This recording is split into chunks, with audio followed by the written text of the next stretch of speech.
Selamat datang di diskusi sastra diaspora Indonesia. Hari ini kita akan ketemu dengan 3 pembicara, Etik Juwita, Yos Wibisono, dan Suchen Marching.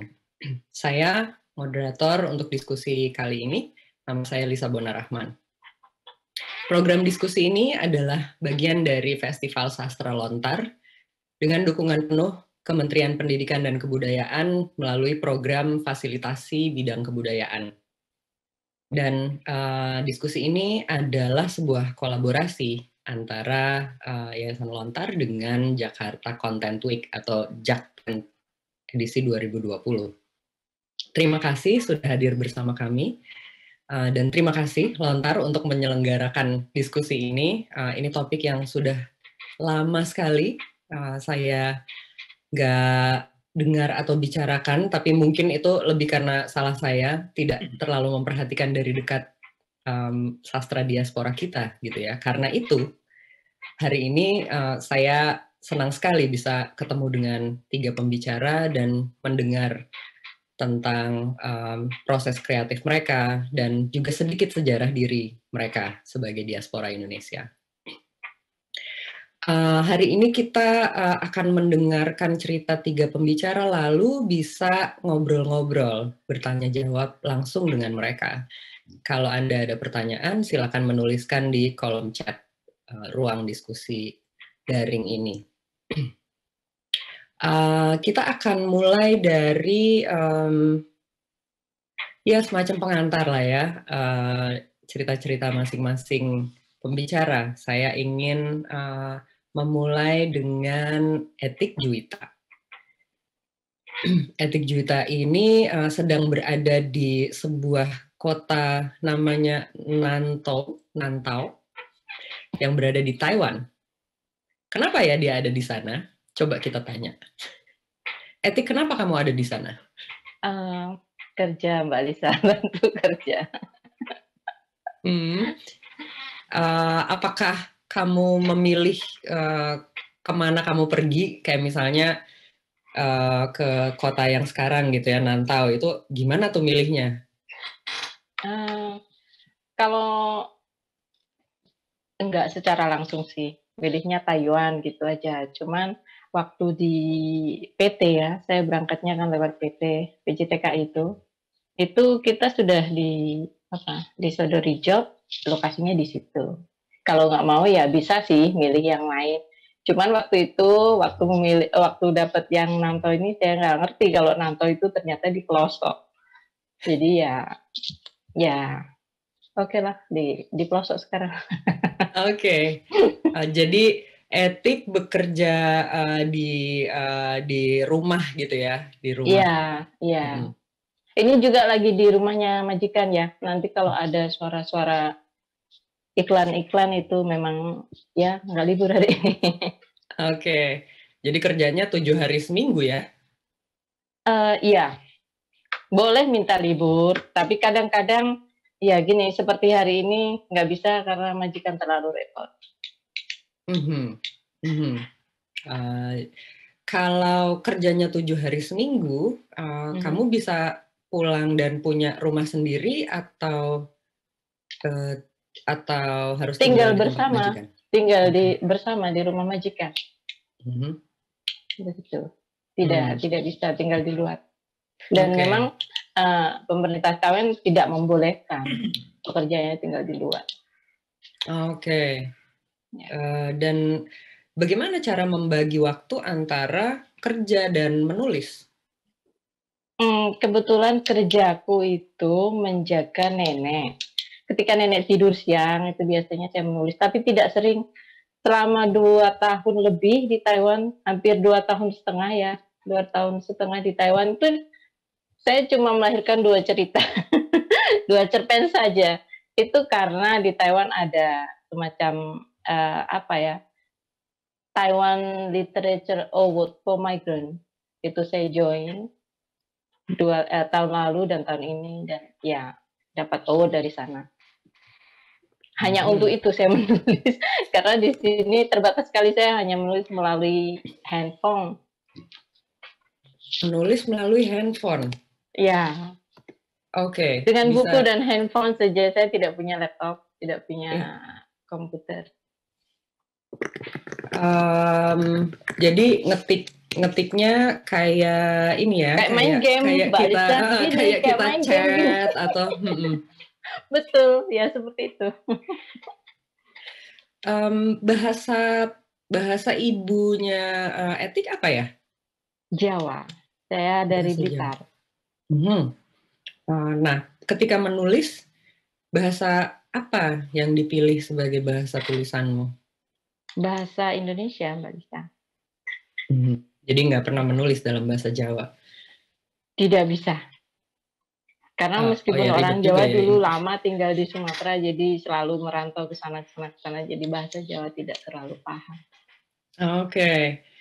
Dan apakah Etik belajar bahasa apa yang dipakai sebagai pengantar kerja? Bahasa Mandarin kah? Atau Kalau dulu saya bekerja di Hong Kong itu pakai bahasa Inggris. Majikannya juga imigran dari Skotlandia, jadi ya tiap hari pakai bahasa Inggris. Dan di Hong Kong itu lumayan baik untuk yang bisa berbahasa Inggris, tidak usah mempelajari bahasa Kantonis, bisa survive, bisa gampang sekali karena hampir semua orang bicara bahasa Inggris. Di Taiwan ini saya mau tidak mau harus mempelajari bahasa Mandarin karena sedikit sekali orang bisa berbahasa Inggris. Oh gitu. Ya, kalau di kota yang lebih besar mungkin banyak, seperti di Taipei atau di Taichung itu konon banyak yang bisa berbahasa Inggris. Cuman kalau di daerah seperti ini, majikan saya ada anak yang kuliah juga, tetapi ketika dia mengajak saya dalam bahasa Inggris saya nggak ngerti, nggak terlalu paham, karena ya Karena mungkin bahasa terlalu Inggris, medok itu bahasa ya bahasa Mandarinnya. Inggrisnya medok. Jadi ketika mengucapkan, kalau kita kan bisa ya bilang misalnya untuk murah itu cheap gitu aja, kalau mereka kadang cheapy gitu, jadi saya malah bingung. Jadi mau nggak mau, aduh ya sudah belajar Mandarin saja. Belajarnya kursus gitu atau belajar sambil jalan? Belajar sambil jalan, Mbak Lisa. Sebetulnya bisa belajar waktu di PJTKI itu harusnya bisa belajar, cuma saya memilih tidak belajar, yaitu karena merasa nanti pakai bahasa Inggris aja. Ya sudah, ternyata bahasa Inggris tidak terlalu berguna di sini. Iya, iya, iya. Oh, petualangan tuh ya belajar bahasa baru. Ya, Apalagi untuk tantangan. bekerja. Ya, kalau sekarang sih masih mudah ya, karena ada Mr. Google Translate itu bisa mengatasi segala persoalan bahasa. Minimal untuk percakapan sehari-hari kan tidak terlalu complicated bahasanya. Itu Ya, mengandalkan Google Translate. oke. Nah, bahasa yang kamu pakai untuk menulis ini ya, bahasa Indonesia. Apakah apa pendapatmu tentang bahasa Indonesia? Ini bahasa yang mudah nggak sih dipakai untuk menulis atau mengekspresikan apa yang kamu pikirkan gitu? Menurutku itu tergantung dari banyaknya bacaan juga ya. Kalau kita banyak membaca ya mudah juga mengekspresikannya dalam bahasa Indonesia. Kesulitan saya di situ. Ketika menulis, saya merasa memang kosakata sangat sedikit karena ya saya merantau ke Singapura pada usia 18 tahun. Jadi ekspos bahasa Indonesia untuk bacaan saya sedikit. Makanya karya-karya saya itu biasanya dan hampir semua pakai bahasa Indonesia yang sederhana. Tidak terlalu mengerti bahasa sastra yang bagaimana. Gitu. Plain words. Plain words. Waktu mulai dari bekerja di Singapura lalu pindah ke negara-negara lain, cara mendapatkan bacaan dalam bahasa Indonesia bagaimana? Saya tidak ngotot untuk mendapatkan bacaan dalam bahasa Indonesia. Jadi ya apa yang ada itu saja saya baca. Bahasa Inggris meskipun tidak terlalu lancar, udah saya paksa aja membaca bahasa Inggris. Karena untuk mendatangkan buku-buku berbahasa Indonesia misalnya itu kan mahal ya. dari Indonesia kan mahal, nanti dibawa lagi pulang, biaya lagi. Jadi ya sudah, ya apa yang ada saja. Tetapi waktu di Hong Kong itu, di Hong Kong ada tiga media berbahasa Indonesia yang dikhususkan untuk teman-teman migran. Nah, baru bacaannya yang berbahasa Indonesia bisa kita dapat dari sana. Terus ya ada sih toko-toko yang menjual buku-buku berbahasa Indonesia, tapi lagi-lagi saya tidak terlalu beli. Waktu itu saya ingat di Hong Kong itu saya hanya beli 2 buku. Satu bukunya Mbak Ayu Tami yang Saman itu. Lalu yang kedua bukunya catatan pinggirnya Pak Gunawan Muhammad. Dan waktu itu saya membaca, nah saya mikir, begini ya, sastra di Indonesia bahasanya sangat complicated, ternyata saya bahasanya biasa banget, tapi ya sudah. Saya pikir semua sastra yang ada di Indonesia seperti itu, karena gambaran saya cuma dari 2 buku itu. Oke. Lalu sesudah dua buku ini, misalnya kita pun tidak ingat-ingat saya sekarang, tuntaskan. Tapi saya tidak. Jadi bacaannya lebih banyak media-media yang diterbitkan untuk komunitas Indonesia di tempat kamu berada waktu itu, gitu ya? Iya, dan buku bahasa Inggris, cuman ya hanya sekilas-sekilas begitu, Mbak Lisa, karena pemahaman bahasa Inggris kan juga tidak terlalu bagus. Bisa lah, tapi tidak, masih kesulitan kalau untuk memahami bacaan-bacaan yang tebel-tebel gitu. Oke, sementara saya akan pindah dulu ke Bung Yos nih. Bung Yos. Oke. Terima kasih, Eti. Nanti saya kembali lagi. Sama-sama Mbak Lisa, ya. Oke, Bung Yos, apa kabar? Selamat pagi, baik-baik. Selamat pagi ya. Di tempat kita selamat sore, Pak. Iya, saya di Amsterdam sekarang. Baik-baik, walaupun Amsterdam dalam keadaan separuh lockdown. Banyak yang teater, museum, semua tutup sekarang, sampai baru buka minggu depan.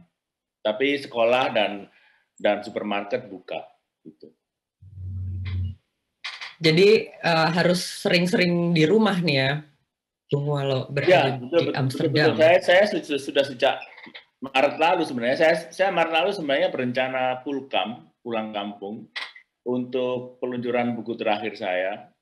Bukan fiksi tapi non fiksi, judulnya maksud politik jahat, Benedict Anderson tentang bahasa dan kuasa. Jadi saya mau berangkat hari Minggu. Hari Rebonya di lockdown sama pemerintah Belanda, seluruh Belanda. Jadi waktu itu saya terus gimana ya anaknya berangkat, itu akhirnya memutuskan berangkat karena takut nanti kalau pulang atau nanti kalau kembali atau nanti kalau di tanah air harus menjalani lockdown lagi, harus kena karantina. Jadi semua akhirnya terus jadi peluncuran segala macam dibatalkan, cuman peluncuran lewat daring seperti ini. Oke, mungkin kita bisa mendengarkan Bung Yos memperkenalkan sedikit tentang buku-buku Bung Yos, walaupun sudah diluncurkan di Indonesia, mungkin untuk peserta diskusi kita hari ini dan untuk kami bertiga yang ada di sini. Ya, jadi sebenarnya buku terakhir saya itu non fiksi ya, jadi nggak usah disebut. Kita kan di sini banyak bicara tentang fiksi. Jadi saya itu sudah menulis 2 buku, nggak panjang sih sebenarnya. Yang pertama itu kumpulan cerpen, kumpulan cerita pendek berjudul Rumah Tusuk Sate di Amsterdam Selatan. Mungkin bisa sampulnya. Itu terbit tahun 2017. Itu ada 5 cerita pendek. Nah, yang di tengah itu adalah tentang Batavia.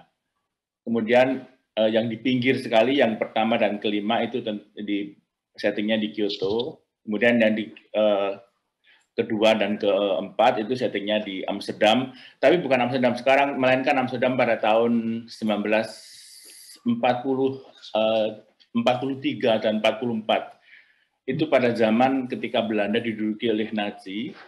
Dan saya bercerita tentang mahasiswa Indonesia. Waktu itu sedang studi di Belanda, disebutnya dalam bahasa Belanda adalah Indonesische Studenten, jadi studenten ya, mahasiswa artinya. Itu banyak yang waktu itu ada di Belanda, sekitar 150-an. Nah, mereka studi di sini dan mereka kemudian sudah punya sudah punya kelompok namanya Perhimpunan Indonesia, tapi kemudian mereka bergabung dan memperjuangkan kemerdekaan Indonesia, tapi kemudian mereka bergabung dalam kalangan Verzet, yaitu kalangan perlawanan bawah tanah Belanda, dan mereka mengesampingkan dulu tujuan perjuangan Indonesia merdeka. Nah, di salah satu cerpen itu, terutama yang cerpen keempat, judulnya Salam Perkenalan Spesial, itu saya menggambarkan semacam konflik ya di kalangan mahasiswa Indonesia waktu itu. Ada yang setuju untuk bergabung dengan Verzet, ada yang tidak setuju untuk bergabung dengan Verzet dan terus melanjutkan perjuangan Indonesia merdeka. Kira-kira seperti itu yang saya gambarkan. Kemudian pada tahun itu juga, pada bulan Juni kalau salah, buku saya terbit bulan Mei, yang pertama, yang terbit sebuah novel pendek saya, novela bahasa Inggrisnya, berjudul Naikai Sketsa Biografis. Nah, di situ saya berkisah tentang seorang budak sebenarnya. Ini bener ya, budak itu dari Hindia Belanda, dari Hindia Timur, pada pertengahan abad 19 yang dibawa oleh majikannya. Dia asalnya dari Flores, dibawa oleh majikannya ke Belanda gitu. Nah, yang aslinya dia itu menjadi portir gitu bahasa Belandanya, jadi semacam satpam ya pada Kementerian Perang di Delft waktu itu pada pertengahan abad 19.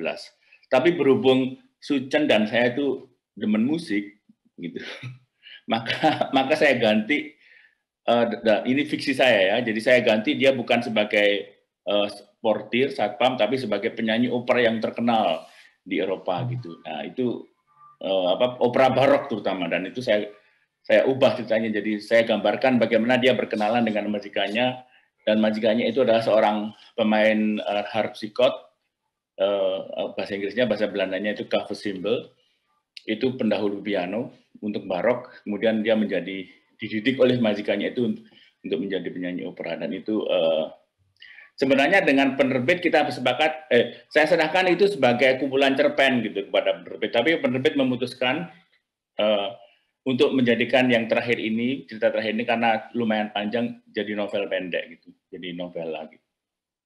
Itu yang karena setiap cerita pendek itu sebetulnya berkaitan dengan satu karakter. Betul. Enggak, tapi sebenarnya yang karakter yang dalam kedua dan keempat dalam Rumah Tutup Sate di Amsterdam Selatan itu sebenarnya karakternya sama. Cuman saya pecah jadi dua cerita gitu. Jadi cerita pertama itu yang Rumah Tutup Sate itu menggambarkan mahasiswa Indonesianya dalam suasana perang. Kemudian yang cerita kedua itu dengan tokoh yang sama ya, saya menggambarkan konflik di kalangan mahasiswa Indonesia itu. Kenapa memilih tokoh-tokoh orang Indonesia atau Nusantara gitu ya, yang berada di Belanda? Ya, jadi waktu memang kebanyakan sih tokoh-tokoh yang saya pilih itu orang Nusantara, jadi karena Indonesia waktu itu belum lahir ya. Indonesia kan lahirnya pada tanggal 17 Agustus 1945. Sementara cerita-cerita saya ini berlangsung tidak lama sebelum itu, yaitu tahun 43, 44, dan satu lagi bahkan pada abad 19. Nah, kenapa saya memilih mereka? Karena saya ingin menggambarkan kepada pembaca saya, orang Indonesia, bahwa sudah sejak zaman dahulu orang Indonesia itu sudah berinteraksi dengan dunia internasional, bahkan bertempat tinggal, menetap di luar negeri gitu. Nah, itu saya ceritakan yang mahasiswa Indonesia tadi. Kemudian juga saya ceritakan budak Indonesia yang dibawa oleh tuannya ke luar negeri. Jadi itu bukan, walaupun ceritanya fiksi, tapi itu berdasarkan kenyataan gitu. Misalnya juga, apakah kita tahu bahwa ketika Menara Eiffel di Paris diresmikan pada tahun 1889, memperingati 100 tahun Revolusi Prancis, itu ada loh orang kita ya yang di sana menyaksikan itu semua. Mereka pentas memainkan gamelan dan menari. Dalam waktu itu ada yang disebut Exhibition Universelle, pameran semesta.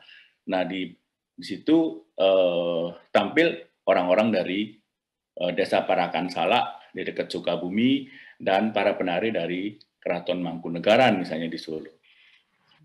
Banyak orang nggak tahu gitu soal itu. Nah ini sebenarnya kenyataan sejarah. Nah saya ingin menunjukkan kenyataan itu kepada pembaca saya gitu ceritanya. Oke. Menarik bahwa Bung Yos menggunakan cerita-cerita orang-orang yang juga pejalan ya atau perantau gitu. Betul. Ya. Di dalam pilihan apa yang mau ditulis gitu. Nanti kita akan kembali ke situ, dan terutama juga karena Bung Yos bukan saja menceritakan satu periode di masa lampau gitu. Jadi cerita-cerita Bung kan bukan berada atau terjadi peristiwa-peristiwanya di masa sekarang gitu ya. Lalu ada satu hal lagi yang khas dari karya Bung Yos ini, ejaannya. Jadi bukan saja ditulis dalam bahasa Indonesia, tapi juga bahasa Indonesia yang sangat khusus gitu. Nanti kita akan bicara soal itu. Tapi sekarang mari kita mendengarkan atau berkenalan dengan pembicara kita yang ketiga, Suchen Marching. Saya ingin mendengar cerita dari Suchen yang sudah dipersiapkan terlebih dahulu. Selamat datang, Suchen. Gimana kabarmu hari ini? Baik, agak ngantuk, soalnya mesti ya nih, di antara kita berempat yang tiga masih pagi, Etik udah sore. Iya. Sementara teman-teman di Indonesia juga ya menuju petang lah ya.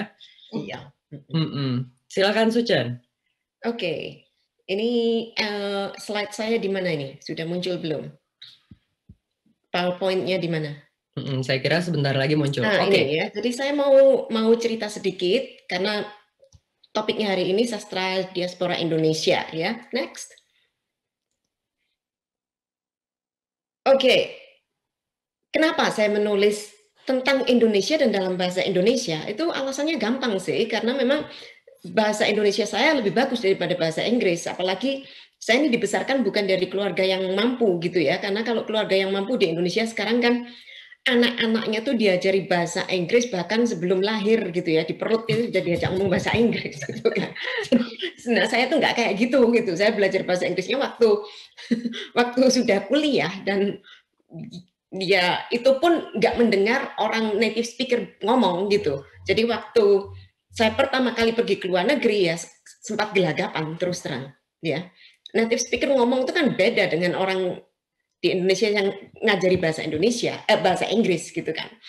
Nah, lalu alasan lain, next. Ya. Alasan lain adalah ada banyak hal yang belum selesai di Indonesia ini. Misalnya genosida 65. Ya, next. Ini yang membuat saya itu terus ingin menulis karena sesuatu yang belum selesai itu justru yang buntutin kita terus kan, yang nggak bisa kita lupakan. Nah karena itu inilah latar belakang novel saya. Ya, saya menulis novel ini tentang korban genosida 65, dan sebenarnya pertama kali itu saya nggak ada minat menulis novel waktu saya memulai riset saya tentang genosida 65. Saya menulis buku non fiksi. Dan buku ini hasil penelitian saya ini diterbitkan oleh Amsterdam University Press dengan judul The End of Silence ya. Next. Tapi waktu penelitian ini ada salah seorang yang bilang kepada saya, ini perempuan ya, yang sudah dipenjara, disiksa, diperkosa, sampai sampai saya waktu dengar ceritanya tuh sampai ngeri betul. Ya, dia bilang saya akan bercerita sedetail-detailnya kepada kamu, tapi jangan diterbitkan. Dia pesan gitu ya. Ya saya nggak mau melanggar janji saya ya. Tapi saya pikir gini, ini cerita yang sebenarnya sangat-sangat penting bagi Indonesia. Sangat-sangat penting dan harus diketahui orang banyak, tapi dia sendiri nggak mau diterbitkan. Kenapa? Karena masih ada stigma di Indonesia ya dengan korban-korban PKI ini ya, masih banyak sekali. PKI Gerwani ini banyak ya. Next. Karena itu, saya pikir apa yang harus saya lakukan adalah menerbitkannya dalam novel, dalam bentuk novel ya. Next.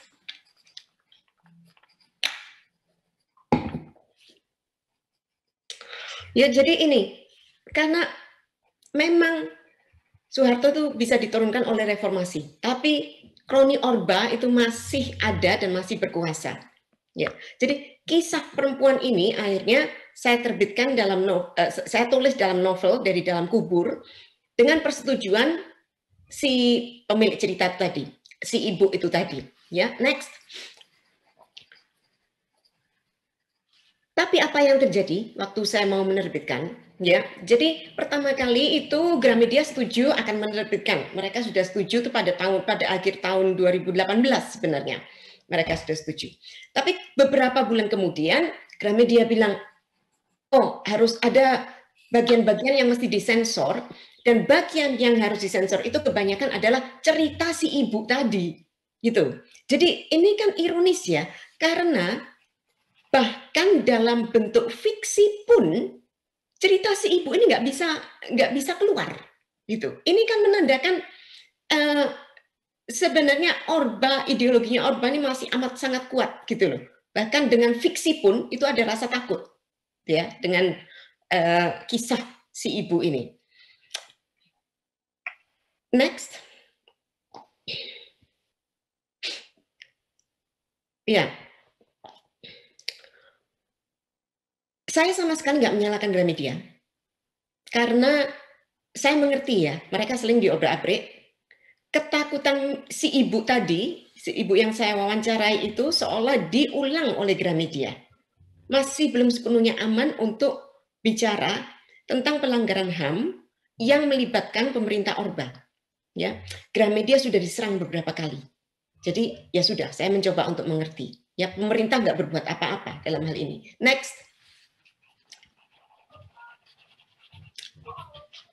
Akhirnya saya menghubungi penerbit lain, Margin Kiri, yang berjanji tidak akan menyensor novel saya. Nah, saat itu saya berani menarik naskah buku dari Gramedia dan saya terbitkan dengan Margin Kiri.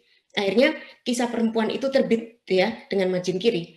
Dan next, dan waktu saya menulis novel, itu perempuan itu sempat bilang kepada saya, dia ingin sekali gitu ya, dia ingin sekali membaca novel saya kalau sudah terbit karena dia sebenarnya bangga gitu ya. Dan selain kisah si ibu tadi, saya menerbitkan juga kisah-kisah yang lain ya, kisah-kisah orang-orang lain seperti Ui Wimwi, ini dengan nama asli, dengan juga persetujuan dia bilang oke, Ui Wimwi ini dipenjara di Pulau Buru dan buku-bukunya dihancurkan, tapi ada yang selamat. Lalu dengan buku-buku itu, dia sekarang membuka perpustakaan gratis di Surabaya. Jadi cuma menarik sumbangan gitu aja. Ini salah satunya. Orang lain yang saya masukkan juga. Next. Ini dia. Ini Maria Goretti Sumila. Dia dipenjara waktu umur 14 tahun. Ya, baru 14 tahun sudah dipenjara. Disiksa dan diperkosa. Dia kemudian tinggal di Yogyakarta, di Sleman, jualan tongseng dan sate untuk nafkahnya, tapi meninggal ya baru ini sekitar 1-2 tahun yang lalu dia meninggal. Ya, next. Ya, jadi inilah yang saya katakan kenapa novel saya ini more real than fact.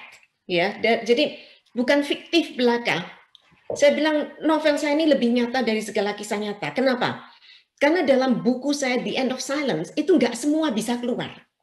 Karena waktu orang-orang yang saya wawancara ini bicara, mereka kan bilang, oh ini jangan diceritakan. Ya, mereka kan takut masih ada stigma untuk keluarga, keluarganya juga berpikir apa, mereka masih ada rasa malu kan.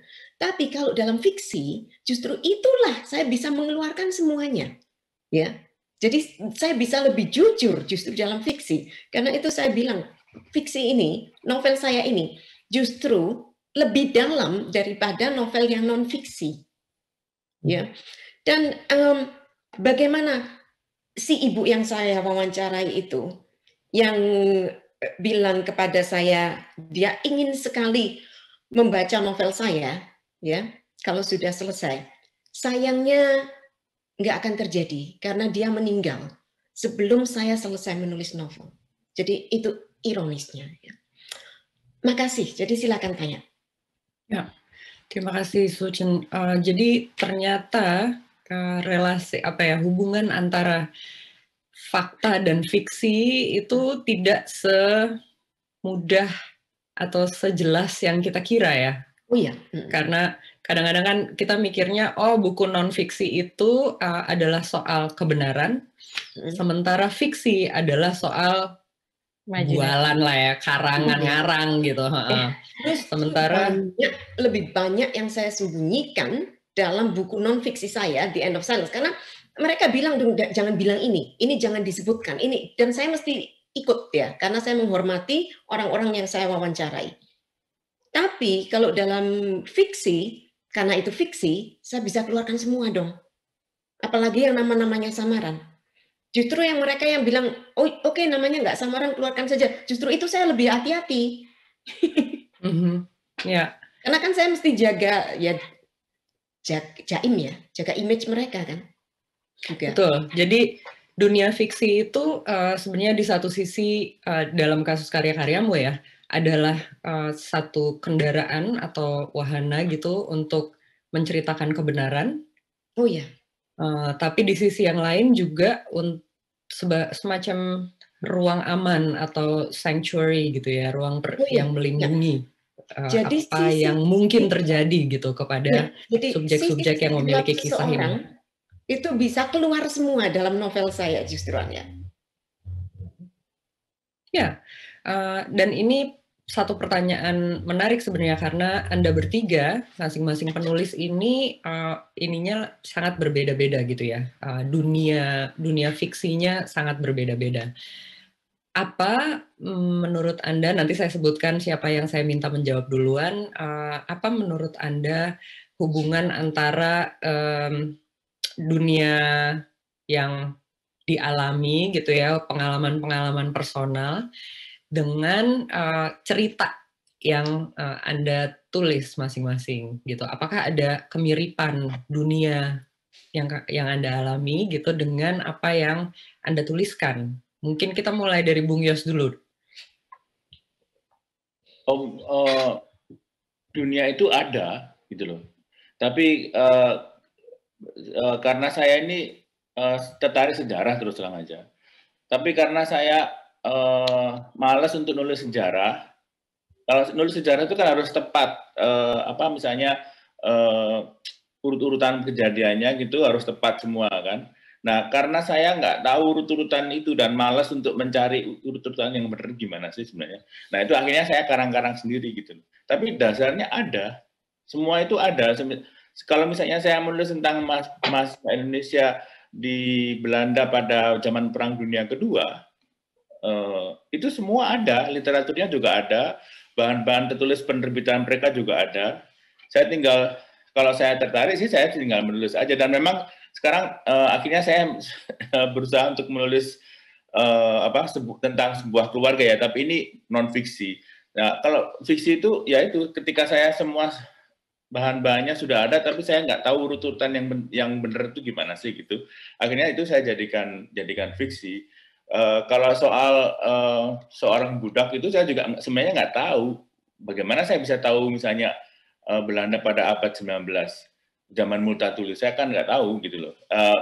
Nah itu untuk menggambarkan situasinya ya saya kemudian banyak ngarang-ngarangnya urut-urutannya saya rubah-rubah sendiri, lalu dan tokohnya juga saya rubah sendiri, tapi dasarnya ada gitu loh. Jadi bagaimana hubungan fiksi dan kenyataan itu ya bagaimana ya, hubungannya erat sekali sebenarnya, walaupun kemudian penulis itu diberi dan punya kebebasan, bahasa militernya itu lisensia poetica, kebebasan untuk berkarya atas bahan yang sudah ada itu gitu.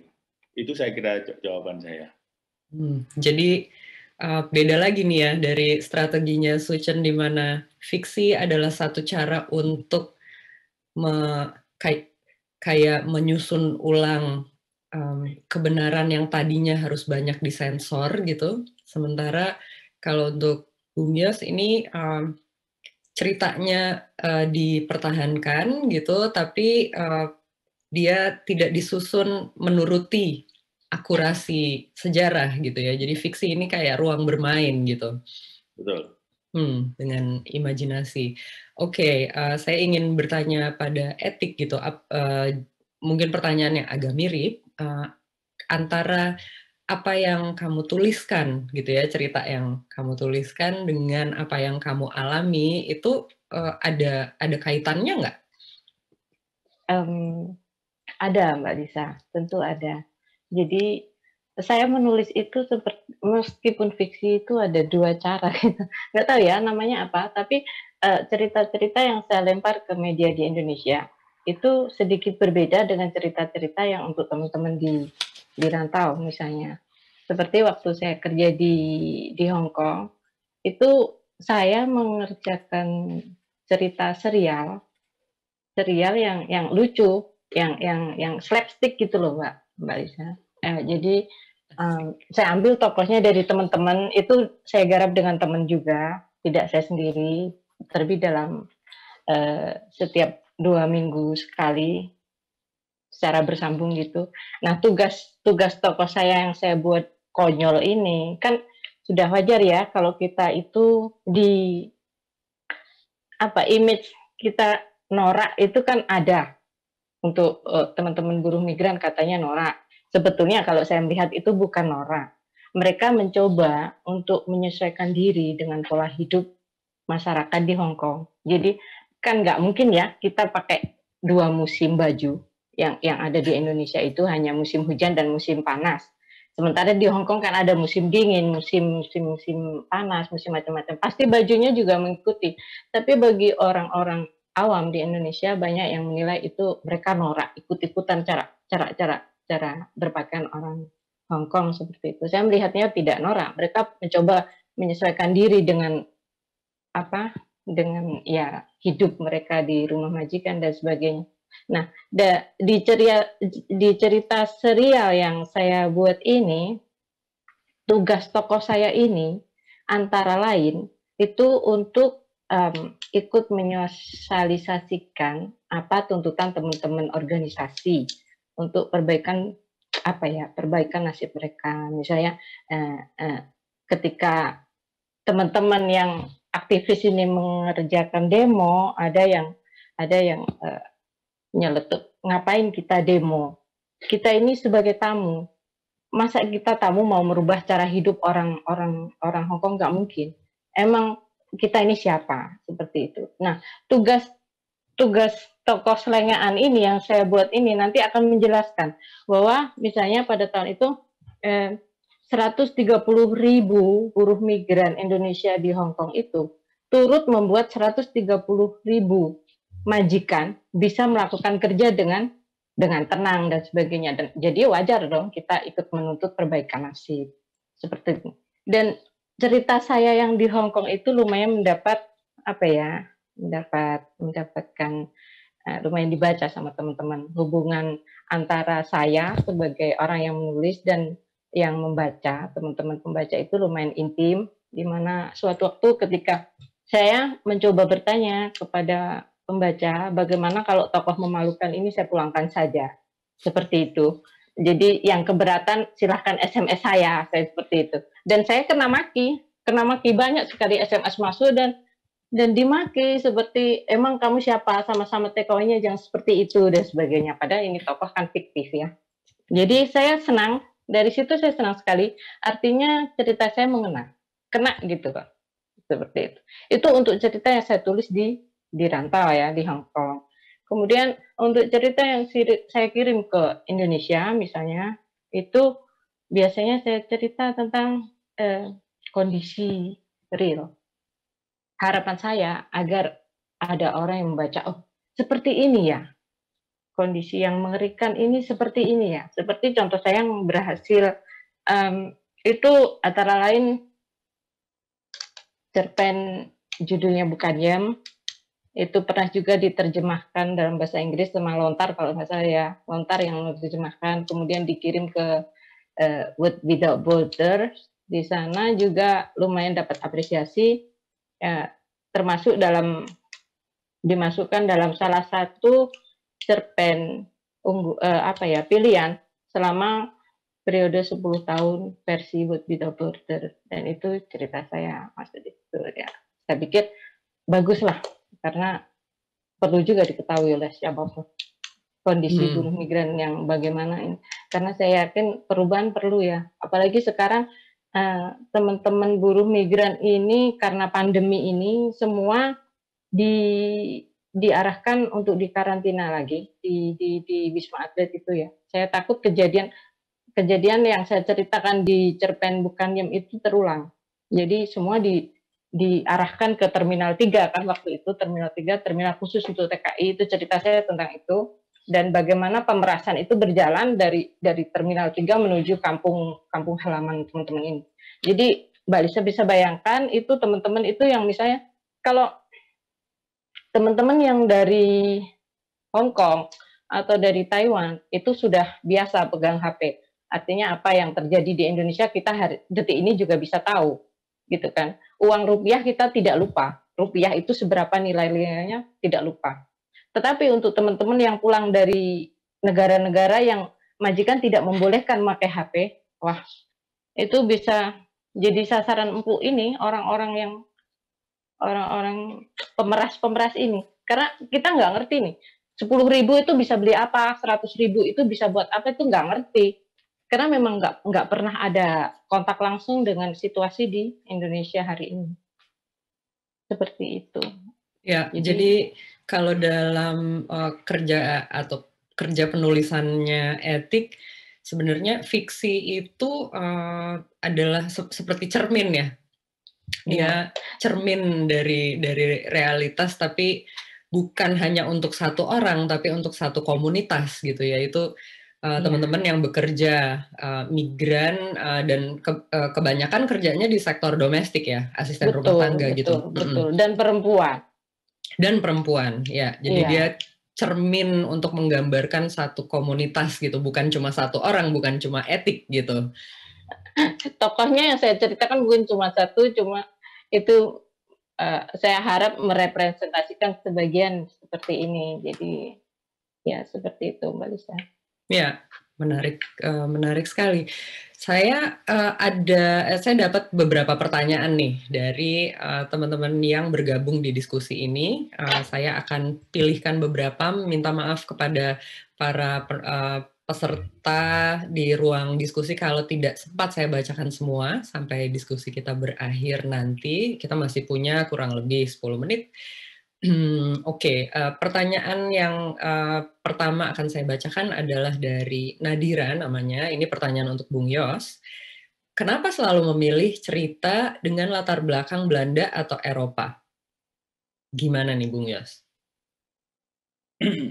Gimana ya? Sebenarnya enggak. Saya juga ada beberapa cerpen saya yang tentang keadaan sekarang ada, dan juga keadaan dan juga misalnya orang Indonesia di Tokyo juga ada, kemudian orang Indonesia di Indonesia juga ada. Waktu itu saya menggambarkan apa yang disebut sebagai pada zamannya disebut sebagai perkara mesum. Kalau dalam bahasa Belanda itu disebut sebagai Seiden skandal susila, penangkapan kalangan penyuka sejenis pada tahun 1938-39 itu saya jadikan sebuah cerpen. Jadi itu di tanah air kejadiannya di Batavia tepatnya, Jakarta pada zaman penjajahan. Jadi sebenarnya banyak variasinya. Yang terakhir saya kerjakan adalah yang sudah terbit ya, itu tentang kalangan mahasiswa zaman tahun 80-an, zaman saya bermahasiswa di Salatiga bahkan di Indonesia. Itu saya cerita. Yang sekarang sedang saya garap adalah seorang asil orang Indonesia yang tinggal di luar negeri, terpaksa tinggal di luar negeri karena eksil ya. Ya, soal eksil ya, terpaksa tinggal di luar negeri karena 65. Tapi dia menghadapi corona. Itu dia hidup di rumah jompo dan menghadapi corona. Itu saya lagi bikin cerpennya sekarang, tapi agak lama karena saya harus belajar banyak tentang corona, tentang COVID. Ini sekali lagi menarik nih relasi antara fakta dan fiksi ya. Walaupun penulis itu kerjaannya ngarang, tapi ternyata dia nggak bisa sepenuhnya ngarang. Nggak bisa. Tidak bisa. Karena itu saya mau loncat nih ke satu pertanyaan, Bung Yos. Tapi pertanyaannya kayaknya untuk bertiga. Dari David Irianto. Katanya gini, di dalam dunia saat ini, di mana fakta dan fiksi seringkali menjadi lebur, kan kita ini ya banyak sekali berhadapan dengan persoalan-persoalan kebenaran gitu ya di dunia zaman sekarang, apa yang benar-benar fakta, apa yang ngarang gitu. Menurut pertanyaannya adalah, bukankah penting untuk bisa membuat perbedaan antara fakta dan fiksi? Atau katanya, apakah untuk dunia kreativitas, ranah kreativitas sebenarnya tidak ada karya yang sepenuhnya fiksi dan tidak ada yang sepenuhnya nyata. Jeng, ruwet juga ya soal fakta dan fiksi ini. Mungkin saya minta Sucen untuk menjawab duluan. Oke, jadi gini ya, memang fakta dan fiksi itu bisa baur, tapi bukan berarti lalu kita bisa bilang itu sama, tidak ya. Karena kita mesti hati-hati, karena itu kita mesti meneliti juga ya, karena ada berbagai macam fakta dan berbagai macam fiksi. Misalnya saja, novel saya ini sudah jelas ini berdasarkan sejarah, dan saya teliti dengan betul-betul, tapi banyak juga novel yang ngaco gitu ya, nggak berdasarkan sejarah, semuanya ngawur, kadang-kadang bahkan sampai yang mengalami sendiri itu bingung, loh ini ceritanya nggak gini, kok diceritakan kayak gini dalam fiksi ini. Jadi itu bisa fiksi yang menipu juga. Nah yang lebih lucu, ada fakta yang benar-benar ngawurnya melebihi fiksi. Misalnya film pengkhianatan G30 SPKI yang digembar-gemborkan sebagai fakta, ya kan? Padahal isinya itu ngaco semua. Itu yang saya bilang, fakta itu kita memang mesti hati-hati. Jadi kita mesti bedakan antara interpretasi dan manipulasi. Karena interpretasi itu bisa beda-beda. Ya, kita bisa melihat orang, lalu kita bisa, misalnya ada kejadian, orang-orang bisa berpikir sesuatu yang berbeda. Tapi kalau ada kejadian lalu kita bohong, misalnya ada orang dibunuh, ya, si A membunuh si B. Nah, kenapa si A membunuh si B? Ini interpretasinya bisa beda. Bagaimana membunuhnya? Ini ceritanya bisa agak berbeda. Tapi kalau sudah dibalik, bukan si A membunuh si B, tapi si B membunuh si A, ini sudah manipulasi. Dan ini kita harus bisa membedakan, kita mesti hati-hati. Bagaimana caranya? Ya kita mesti banyak baca, pakai logika, dan penelitian yang menyeluruh. Jangan hanya baca dari satu atau dua sumber saja. Saya selalu bilang kepada mahasiswa saya, nggak cuma mahasiswa Indonesia ya, karena saya sekarang kebetulan saya diminta jadi dosen tamu di UPI Bandung. Jadi saya bilang kepada mahasiswa saya di UPI Bandung, banyak baca juga sumber-sumber dari luar negeri yang seolah-olah itu dianggap tabu atau dilarang di Indonesia. Kan Indonesia ini kalau yang kiri, Marxis, komunis itu kan dilarang. Justru kalian harus baca yang dilarang di negara kalian sendiri. Itu bukan karena saya mengagung-agungkan luar negeri ya, bukan. Karena kepada mahasiswa saya di London, saya juga bilang demikian. Kalau pemerintahmu bilang ada sesuatu yang tabu atau ada sesuatu yang dilarang, justru kalian harus mencari. Karena saat itu pemerintah dan penguasa bisa dengan mudah memanipulasi. Itu di negara manapun. Kalau enggak nanti kita jadi ini ya seperti pengikutnya Trump ya, yang masih percaya saja kalau Trump itu menang pemilu. Nontonnya ya TV yang sama, bacaannya yang sama ya seperti itu. Ya jadi memang kita mesti hati-hati sekali. Ya baca fiksi pun harus kita teliti. Itu jangan oh ya ini begini. Karena kadang-kadang terus terang ya, orang yang membaca fiksi itu seringkali menerima fiksi tersebut sebagai sesuatu yang nyata. Ya padahal enggak. Dan ya berarti sebetulnya memang penting ya membedakan, maksudnya dalam tataran kesadaran dan mungkin juga tataran etika gitu, sebagai penulis yang berniat baik gitu ya, mengarang itu bukan dalam rangka menipu atau berbohong, tetapi imajinasi gitu kan. Betul, jadi ada mengarang yang memang imajinasi. Ya, dan kita tahu itu imajinasi. Tapi ada mengarang yang seolah-olah itu bukan imajinasi dan ngawur gitu. Lalu ngawur. Tadi Sucen memilih istilah yang menurut saya pas sekali, manipulasi. Itu kan sengaja ya. Kalau manipulasi itu sengaja gitu, bohong. Itu bukan interpretasi lagi. Dan ada juga manipulasi yang nggak disengaja ya, karena males mengecek. Wah, ini bahaya. Nah itu. Karena kan sekarang banyak propaganda Orba ya, dan banyak anak-anak itu yang percaya saja dengan propaganda Orba sudah nggak berkuasa, tapi ideologinya masih berlanjut ya. Jadi tanpa sadar mereka tuh berpikir mereka ini betul, nggak bohong, tapi karena males mikir, males ngecek, lalu berlanjutlah kebohongan itu. Padahal dengan logika aja, nanti saya ngomongnya kepanjangan ini, karena kalau dipikir dengan logika saja. Versi Orba tentang PKI itu ngawur, tapi ini nanti bisa habis waktunya kalau saya ngomong. Oh iya, bisa 3 hari 3 malam nggak selesai ini kita. Kalah dalang. Jadi jangan mulai, nanti saya nggak pilih ini. Saya akan membacakan pertanyaan berikutnya aja kalau gitu. Nanti kita ngobrol lebih panjang soal ini ya, distorsi gitu ya, distorsi dan manipulasi sejarah barangkali di forum yang lain. Jadi kita minta tolong aja Lontar bikin lagi. Yang pertanyaan dari Neldan. Juga untuk ketiga penulis, saya harap semuanya punya waktu untuk menjawab. Jadi tolong kalau menjawab ringkas. Apakah tinggal di luar Indonesia memberikan perspektif tertentu yang kemungkinan tidak akan didapat seandainya Anda tinggal di Indonesia? Apakah ada efek jarak pada perspektif Anda gitu? Kita mulai dari Etik dulu ya, Tik. Oh ya, kalau saya jelas ya, Mbak Lisa. Tulisan saya itu pasti soal buruh migran. Pasti soal buruh migran, dan kalau saya tidak bekerja sebagai buruh migran atau tidak pernah pergi bekerja di luar negeri, pasti tidak bisa menulis tentang buruh migran. Kalaupun menulis, pasti saya istilahnya nggak marem gitu, karena merasa tidak kuyup mengerti soal buruh migran. Gitu.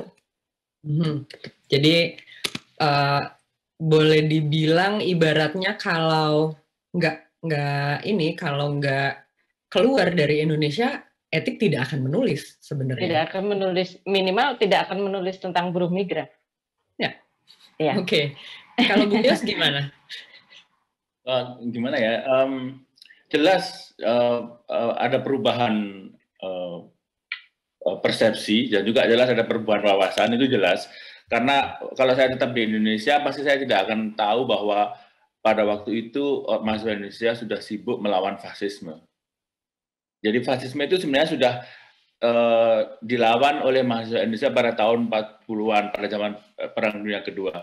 Bukan hanya perlawanan yang dilakukan oleh Sucen ya, tapi perlawanan terhadap fasisme sudah ada sejak tahun 42. Nah itu saya baru tahu setelah saya ada di Belanda gitu. Waktu saya meliput tugas awal saya meliput, saya kan pernah kerja di Radio Nederland di Hilversum di Belanda. Itu salah satu tugas awal pertama saya meliput adalah meliput peresmian jalan berjudul Irawan Suyonostraat di Osdorp di Belanda.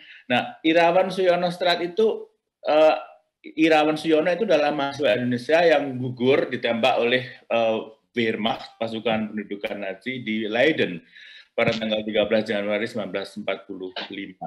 Jadi saya tahu itu setelah saya ada di Belanda. Jadi saya tahu, oh jadi orang Jawa itu dulu melawan fasisme toh gitu.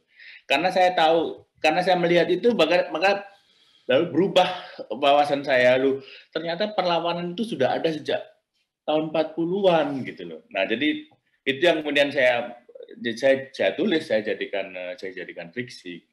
Juga kemudian saya membaca yang lain, lalu saya tahu, oh ternyata ada toh budak. Sebenarnya saya nggak tahu, ternyata ada budak di Indonesia itu, ada zaman perbudakan, dan bukan hanya itu, mereka ternyata dibawa ke Belanda, ada yang dibawa ke Belanda oleh tuannya. Nah, itu saya tahu setelah saya berada di sini, berada di Amsterdam, berada di Belanda gitu. Itu kira betul-betul berubah. Ini ya, berpindah tempat itu juga memberikan akses yang lain ya, untuk menggali sejarah dan mengetahui sesuatu yang berkaitan sama Indonesia gitu. Jadi mungkin betul apa yang dinyatakan oleh Nel, dan perspektif baru ini muncul pada Bung Yos karena Bung Yos pindah dan keluar dari Indonesia. Kalau Sucen bagaimana?